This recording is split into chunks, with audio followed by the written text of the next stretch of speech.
अस्सलाम वालेकुम। Welcome to PIFA online. आज इंशाल्लाह हम कैश बुक को डिस्कस करेंगे। एग्ज़ाम भी सर पर हैं, एक दो दिनों में पेपर होने वाले हैं। पब्लिक वर्क्स एप्लीकेशन के पोर्शन से कैश बुक एक बड़ा इम्पॉर्टेंट टॉपिक है। पहले कैश बुक की थोड़ी सी अंडरस्टैंडिंग डेवलप कर लेते हैं। उसमें cash book CPW account code का फॉर्म नंबर 1 है। इसके दो मेजर पार्ट होते हैं, एक रिसीट साइड और एक पेमेंट साइड। इसे two money column headed by cash and bank से सेपरेट किया जाता है। जो पेमेंट साइड पे इसके दो कॉलम होते हैं, कैश का और एक बैंक का, जिससे वो चेक्स की पेमेंट और कैश की पेमेंट को सेग्रीगेट किया जाता है। टोटल ये 12 कॉलम होते हैं इसके। तो ये डिवीजनल ऑफिसर की रिस्पॉन्सिबिलिटी है इसको मेंटेन करना। उसकी असिस्टेंस के लिए कैशियर इसे बनाता है, डिवीजनल अकाउंट्स ऑफिसर उसे साइन करता है, और डिवीजनल ऑफिसर को डिवीजनल अकाउंटेंट इसको वेरीफाई करता है और डिवीजनल ऑफिसर को ये साइन के लिए सबमिट की जाती है। तो ये नोट्स हैं बुक ऑफ फॉर्म्स के। शुरू शुरू में ये नोट्स दिए हुए हैं कैश बुक के हवाले से कि इसको किस तरह मेंटेन किया जाता है। कैंसल्ड जो चेक शो वो माइनस एंट्री यानी राइट बैक एंट्री के तौर पे लिखे जाते हैं और बैंक के कॉलम में लिखे जाते हैं, इसका क्रॉस रेफरेंस देते हैं। अगर कोई चेक लॉस्ट हो जाए, उसे टाइम एक्सपायर्ड हो जाए, तो ऐसे चेक को जो है वो रेड इंक से एंटर किया जाता है। इसे रेड एंट्री भी कहा जाता है क्योंकि इसे पेमेंट के कॉलम में नहीं लिखा जाता।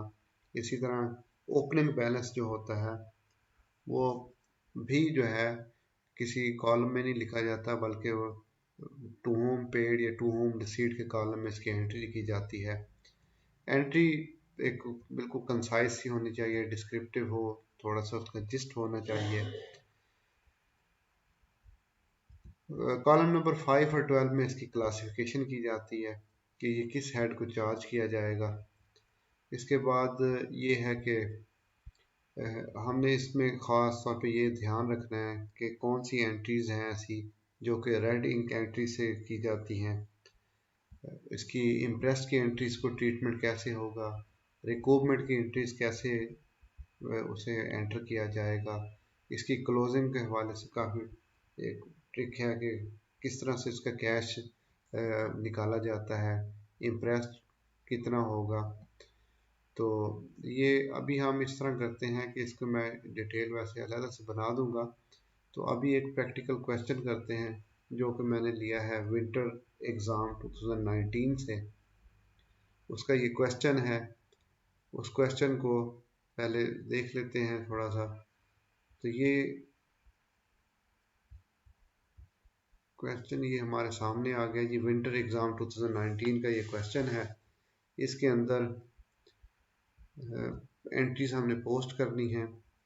सबसे पहले ओपनिंग बैलेंस की एंट्री है। मैं एक एक एंट्री पढ़ता जाऊंगा और साथ साथ इसे फिर उसका सलूशन में भी समझाता भी जाऊंगा।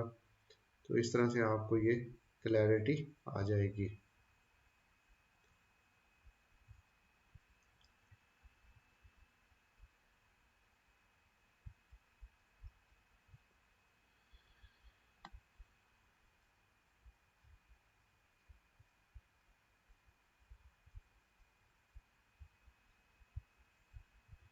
हाँ जी, सबसे पहले ये ओपनिंग बैलेंस है। इसके अंदर कैश है, पोस्टेज स्टैंप है, टेम्परेरी एडवांस विद सब इंजीनियर इब्राहिम है, चेक नंबर 28530 है, drawn for self lying in the chest, और चेक नंबर 28538 है इन favour of the contractor lying in the chest. तो ये पहली पहली एंट्री में देखें कि हम ओपनिंग बैलेंस के हवाले से एक ये है कि पोस्टेज स्टैंप जो हैं ये हम ओपनिंग बैलेंस में नहीं लेंगे, ये कैश का पार्ट नहीं बनाएंगे। और दूसरा अगर गौर करें, cheque number this one in favour of contractor lying in the chest, तो ये एक तरह से अमानत चेक है। इसका हम पहले से अफेक्ट दे चुके होते हैं। अभी ये सिर्फ एग्जामिनर हमें टेस्ट करना चाहता है कि आया हम इसकी कोई ट्रीटमेंट तो नहीं करते। तो आप देखिए, मैं इसको सोल्यूशन भी साथ साथ आपको दिखाता जाता हूँ। सोल्यूशन में हमने सबसे पहले लिखा कि कैश बुक है, जिस जिस डिविजनल अकाउंटेंट की कैश बुक है ये, उसको हमने नाम दिया उसका जो भी एग्ज़ाम पेपर में दी हो, और ये किस मंथ की है वो हमने यहाँ पे मेंशन कर दिया। तो सबसे पहले हमने ओपनिंग बैलेंस लिखा, तो देखें ये 1.5 लाख रुपए कैश लिख दिया, 1,95,000 रुपये का टेम्परेरी एडवांस लिख दिया, और 1,54,000 का चेक लिखा जो सेल्फ ड्रान पे था। तो दो एंट्रीज हमने इसमें नहीं की जो कि पोस्टेज स्टैंप की थी, और ऐसा चेक था जो कॉन्ट्रैक्टर ने हमें वैसे अमानतन रखवाया हुआ था। तो इन तीनों को टोटल करके हम ये कैश के कॉलम में इसका टोटल लिख देंगे, 4 नंबर कॉलम में इसका टोटल लिख देंगे। तो ये अकाउंट ऑफ कैश के अंदर ये पहली एंट्री हमारी हो गई है। तो आगे चल के देखते हैं। सेकंड सितंबर 2019 को पेमेंट की है डेली लेबरर्स को, और इसका हेड वर्क बताया रिपेयर ऑफ बिल्डिंग के। तो 1,38,000 रुपये ये पेमेंट की है। तो हम इसको देखते हैं कि पेमेंट साइड पे जाएंगे, 2 तारीख हमने डेट लिखी, और यहाँ पे डिस्क्रिप्शन लिखी उसकी थोड़ी सी, रिपेयर ऑफ बिल्डिंग के मद में डेली लेबरर्स को पे किया है। 1,38,000 हमने कैश के पेमेंट साइड के कॉलम में लिख दिया है। अच्छा, नेक्स्ट एंट्री देख लेते हैं जी। नेक्स्ट एंट्री में इम्प्रेस्ड गिवन टू सब इंजीनियर ईसा 1,34,000 रुपये, 2 तारीख को इम्प्रेस्ड दिया गया है सब इंजीनियर ईसा को। तो यहाँ पे देखें जी, 2 तारीख को पेमेंट की है इम्प्रेस्ड गिवन टू सब इंजीनियर ईसा। अब यहाँ पे देखें कि हमने इम्प्रेस दिया है, तो ये सिर्फ पेमेंट साइड पे कॉलम नंबर 8 के अंदर हमने एंटर करना है, ना तो ये कैश में एंटर किया गया, ना ये बैंक में एंटर किया गया। तो ऐसी एंट्रीज को रेड इंक एंट्रीज कहलाती है। ये ऐसी एंट्री जो है ये रेड एंट्री कहलाती है। तो 1,34,000 हमने 8 नंबर कॉलम में सिर्फ इसे एंटर कर दिया है, और बैंक या कैश के कॉलम में इसका अफेक्ट नहीं देना हमने। नेक्स्ट एंट्री है हमारे पास 4 तारीख की, payment made to the contractor through cheque number 2850 for the work construction of residential building. तो इसमें 16,20,000 हमारे पास अमाउंट दी है। अमाउंट देने के बाद यहाँ पे कुछ रिकवरीज की भी यहाँ पे लिखा हुआ है। तो इसमें टिप्स ये है कि जो बैंक के कॉलम को हम सिर्फ वो वाली एंट्री देंगे जो हमने कॉन्ट्रैक्टर को पेमेंट करनी है। बाकी तमाम एंट्रीज ऐसी जो है, जो रिकवरी की एंट्रीज होंगी, वो हमने वहाँ से माइनस कर देनी है, और वो दोनों साइड पे लिखी जाएगी, यानी रसीद साइड पे भी लिखी जाएगी और पेमेंट साइड पे भी लिखी जाएगी। तो इसकी देखें यहाँ पे 5% हमने डिडक्शन करनी है अगेंस्ट बैड वर्क, 10% सिक्योरिटी, और 7.5% इनकम टैक्स, और 150,000 हमने हायर चार्जेस लेने मशीनरी के। तो ये देखें यहाँ पे अब हमने ये किया कि 4 तारीख में हम एंट्री कर रहे हैं बाई पेमेंट। ये देखें, ये हमने पेमेंट साइड पे ये वो वाली रकम लिखी है जो हमने रिकवरीज की है, और ये वो वाली पेमेंट है जो हम कॉन्ट्रैक्टर को पे करने जा रहे हैं। इसको कैलकुलेट हमने इस तरह से करना है कि सबसे पहले सवाल में देख लें, सबसे पहले इस अमाउंट पर हम 5% बैड वर्क को माइनस करेंगे। तो जो अमाउंट हमारे पास बाकी बच जाएगी, जो कि 15,39,000 होगी, उस पे हमने 10% सिक्योरिटी काटनी है। बैड वर्क की कैश बुक में एंट्री नहीं होती। तो इसके बाद डायरेक्टली हमने क्या किया, सिक्योरिटी की डिडक्शन की, उसके बाद जो बाकी अमाउंट बचेगी उसमें टैक्स की, फिर 7.5% टैक्स निकाला, और 1,50,000 हायर चार्जेस डाल दें। तो इन तीनों को हमने टोटल किया, तो ये तीनों का जो टोटल है ये इतनी रिकवरी की अमाउंट होगी। ये हमने कैश में रसीद शो कर दी, और इसी तरह पेमेंट वाली साइड पे भी पेमेंट शो कर दी। यानी कॉन्ट्रैक्टर को हमने ये पूरा 16,20,000 पे कर दिया, और हमारे पास कैश रसीद 4,19,325 आ गई है जी। नेक्स्ट एंट्री है हमारे पास, contractor received the cheque lying in the divisional officer.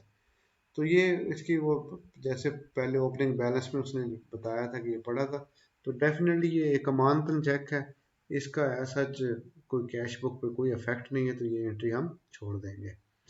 उसके बाद 12 तारीख को amount of temporary advance rendered by सब इंजीनियर इब्राहिम।